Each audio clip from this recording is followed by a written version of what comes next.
안녕하세요, 사진작가 이강신입니다. 이번 시간에는 ND 필터에 대해서 리뷰를 한번 해볼까 합니다.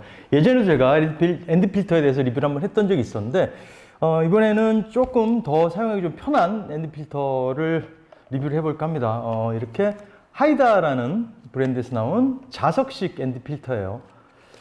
이번에 제가 이거를 한번 사용을 해보려고 가져왔는데, 특히 제가 카메라를 새로 추가를 하면서 여기에 맞는 사이즈의 필터가 없어서 고민하던 중에 자석식 필터를 한번 써볼까 생각을 했었어요. 그전에는 사실 사각 필터를 사용을 했었는데 조금 번거롭죠, 아무래도. 그리고 ND 필터라는 것 자체가 물론 번거로움을 이겨내야지만이 좋은 결과물을 만들어낼 수 있는 도구이긴 하죠. 하지만 조금은 손쉽게 촬영할 수 있는 방법이 뭘까 생각을 했었는데, 사실 전 자석식 필터를 처음 사용해 봤어요. 그래서 자석식 필터에 대해 설명을 드리자면은 이렇게 링이 있습니다. 이 부분이 그러니까 필터와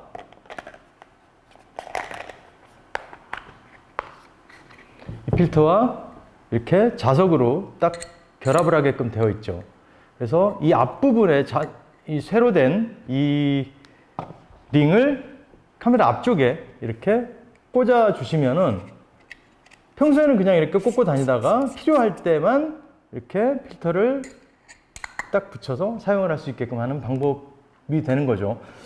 보통 일반적인 DSLR이 30초까지 지원을 하고 그 다음부터 벌브로 전환이 되죠. 이번에 새로 추가한 이 GFX-0S2 같은 경우는 아무래도 중형 포맷이다 보니까 셔터 스피드가 벌브 모드를 사용하지 않고, 그러니까 벌브 모드라는 거는 셔터를 누르고 있는 동안 계속 촬영이 되는 그런 모드가 되겠죠. 벌브 모드를 사용하지 않고도 1시간까지 촬영이 가능을 했습니다. 그래서 그 겸사겸사 좀 ND 필터를 사용해보면 좋을 것 같아서 고르고 찾다 이 하이다에서 나온 ND 필터, 자석식 ND 필터를 사용을 해 보게 됐습니다.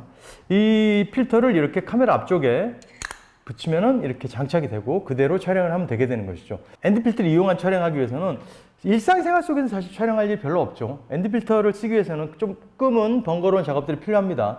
삼각대도 있어야 되고 뭔가 움직이는 것들을 촬영해야 되기 때문에 이런 일상생활 속에서 아주 긴 장노출을 볼 기회는 별로 없죠. 일반적으로 많은 분들이 찍는 게 ND 필터를 이용해서 촬영하는 것들이 흐르는 계곡에 물을 찍는다거나 폭포를 찍는다거나, 그리고 바다에서 파도의 움직임을 촬영하거나 구름의 움직임을 촬영하거나, 그런 자연 속으로 들어가서 조금은 시간을 내서 사진에 오롯이 투자를 할 때만이 ND 필터를 사용할 수 있는 일들이 많이 생기게 됩니다.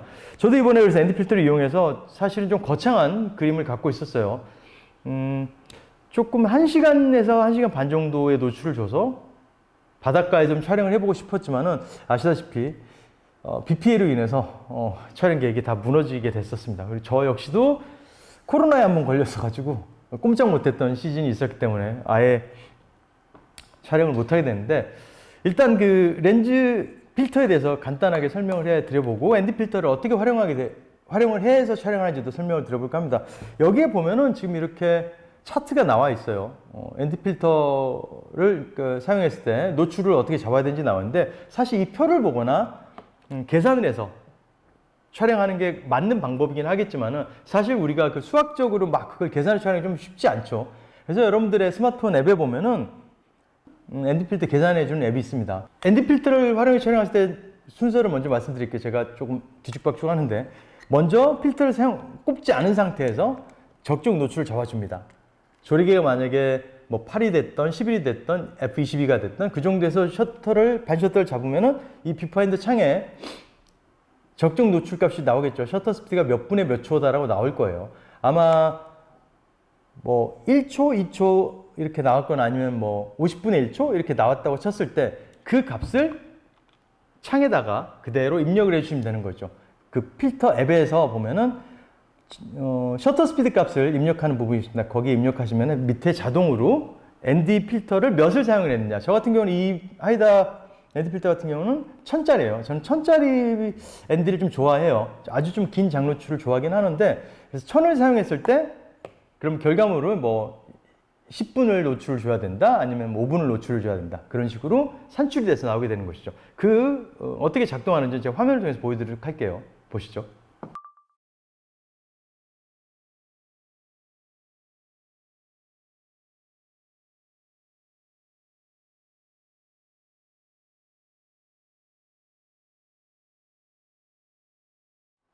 자, 보셨다시피 이런 식으로 굉장히 여러 가지 앱들이 있기 때문에 그걸 사용해서 촬영해 보시면 간단히 손쉽게 ND 필터를 이용한 촬영할 수 있을 거라고 생각을 합니다.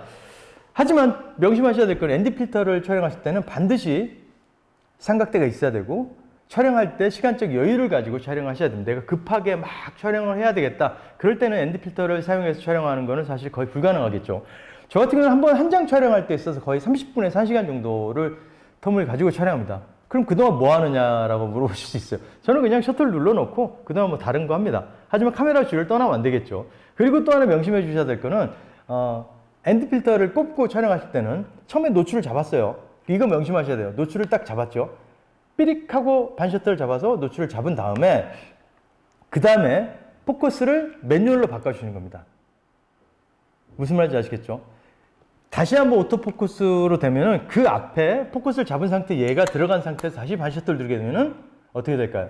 초점이 잡히지 않게 되겠죠. 이 까맣기 때문에, 보이지가 않기 때문에 초점이 잡히지 않게 됩니다. 반드시 이거를 필터를 꽂지 않은 상태에서 반셔터를 잡아주시고 그대로 붙이고, 그 다음에 모드를 AF 모드가 아니라 매뉴얼 포커싱 모드로 바꿔주신 다음에 셔터를 눌러주셔야 됩니다. 그리고 다시 한번 아까 그럼 셔터 스피드 값은 아까 앱에서 보셨다시피 그런 식으로 내가 ND 몇 짜리 필터를 꽂았느냐에 따라서 셔터 스피드 값을 결정해서 촬영해 주시면 되는 것이죠. 사실 어제 간단한 샘플을 좀 찍어보려고 이쪽에서 멀지 않은 청계산 맑은숲공원이라는 곳이 있더라고요. 뭐 저희 스튜디오가 양재동에 있기 때문에 아주 가까울 거라고 생각을 해서 차를 몰고 갔는데 생각보다 가깝진 않더라고요. 한 15분? 20분 정도 걸렸던 것 같아요. 가서 그쪽에 갔더니 계곡이 쭉 있고 나무 데크로 있고 계곡이 있고 이렇게 굉장히 찍을 만한 포인트들이 좀 많이 있는 것 같아서 갔는데 사람이 너무 많았어요. 너무 많아서 찍을 수도 없었고 한번 찍으려고 시도를 했는데 아이들이 막 뛰어다니고 그러다 보니까 삼각대가 흔들려가지고 제대로 된 장노출 값을 얻지 못하고 길어봤자 뭐 1분 이 정도밖에 못 찍었던 것 같은데, 하지만 그래도 뭐 한두 장을 찍었습니다. 근데 조금 더 정말 괜찮은 포인트에서 딱 30분 노출을 줬어요. 그래서 그동안 저는 뭐 게임도 하고 뭐 이렇게 기다리고 있었는데 그동안 모기가 한 10방은 물린 것 같아요. 그래서 어쩔 수 없이 다음 컷을 못 찍고 흔들린 사진만 가지고 어쩔 수 없이 그냥 빠져나왔습니다. 다음에 기회가 있으면 제가 바닷가에 가서 바다의 장노출을 찍는 법을 다시 한번 설명을 해드리도록 하겠습니다. 어제 제가 고생했던 영상도 한번 보실까요? 원래는 바닷가로 와서 조금은 더 그럴싸한 사진을 찍어보고 싶었는데 현실이 녹록지가 않네요. 이게 촬영 일정들도 좀 많고 바쁘고 해서 현실적으로 그렇게 바닷가로 가서 촬영을 할 수가 없었어요. 제가 생각했던 거는 굉장히 파도가 좀 센 곳에서 노출 시간을 30분 이상 좀 잡아 촬영을 해보고 싶었는데 계속 스튜디오 촬영들이랑 광고 촬영들, 화보 촬영들이 겹치는 바람에 제가 멀리 나가질 못해서 근교 가까운 곳으로 지금 이동을 해서 촬영을 해볼까 합니다. 계곡 쪽으로 내려가는 길이 데크가 깔려 있어서 걷기 되게 좋습니다. 물소리도 들리고요, 나무들도 빽빽하게 들어서 있네요. 양계동 청계산 역 쪽에 느낀 건 많이 다른데요. 같은 청계산인 것 같은데.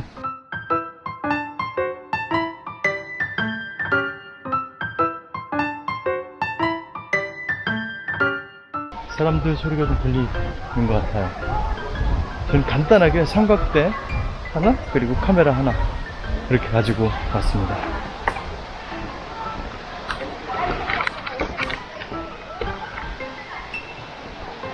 간단하게 테스트만 해볼 거라서 이쪽에서 촬영을 진행해 보도록 하겠습니다. 이쪽에 아주 작은 조그만 폭포가 있어요. 그래서 이거를 담아보려고 합니다.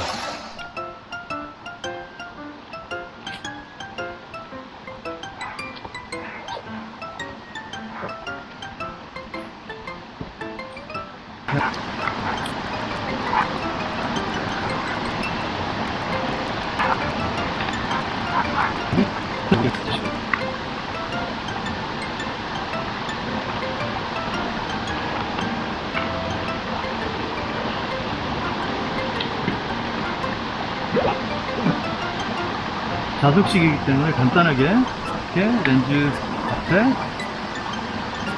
부착만 하면 됩니다. 이걸 부착하기 전에 먼저 정상 노출값을 먼저 찍어 보셔야 돼요. 그리고 나서 그 노출값에 맞춰서, 저는 지금 이 ND 1000짜리이기 때문에 이걸 계산해서 셔터 스피드를 조절해 주시면 됩니다.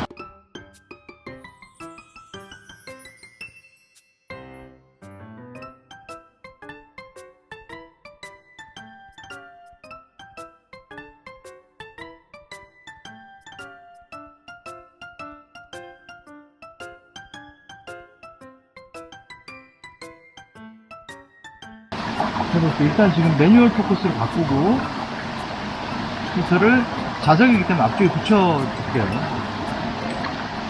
그리고 누르면은 이제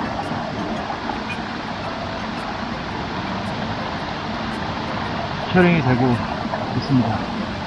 기다리는 일은 남았네요. 셔터를 눌러놓고 뭐 15분, 20분을 기다려야 되기 때문에 그동안에는 뭐 휴대폰 게임을 하거나 음악을 듣거나 시간을 기다리는 것만 남았습니다. 기다리고 있습니다, 지금. 다시 한 번만 정리해 드리자면은, ND 필터를 사용하실 때는 먼저 ND 필터를 장착하지 않은 상태에서 노출을 잡고, 그 다음에 포커스를 MF, 매뉴얼 포커싱 모드로 바꿔준 다음에 필터를 장착을 하고 나서 셔터 스피드를 앱이나 이런 뭐 카드에 있는 계산된 수치를 통해서 몇 분에 몇 초로 찍을 것인지를 입력하신 후에, 뭐 벌브면 벌브, 아니면 셔터 스피드가 한 30초 아니라면은 그 안에서 촬영을 하시면 됩니다. 간단하죠? 그래서 ND 필터를 촬영하실 때 가급적이면은 릴리즈나 리모컨을 활용해서 촬영하시는 것을 권장을 드리고 싶습니다. 이번 시간에는 하이드에서 나온 자석식 ND 필터 이렇게 붙였다 뗐다가 굉장히 손쉽게 되어 있어서 조금은 손쉽게 번거롭지 않게 촬영하시는 분들에게는 도움이 될 것 같습니다. 우리 결과물을 제가 봤을 때 색상의 틀어짐도 별로 없었고, 제가 하나 걱정됐던 거는 사실 빛샘이었거든요. 근데 이게 완벽하게 밀착이 되더라고요. 이렇게 밀착이 돼서 이쪽으로 빛들이 들어오는 부분이 없었기 때문에 결과물에 있어서도 아주 만족할 만한 그런 결과물을 뽑을 수 있었던 것 같습니다. 여러 장 찍어보지 못한 게 좀 아쉽긴 하지만요. 자, 어떻게 ND 필터 사용에 있어서 조금 도움이 되셨으면 좋겠고요. 저는 다음 시간에 조금 더 나은 컨텐츠로 돌아오도록 하겠습니다. 구독과 좋아요 아시죠?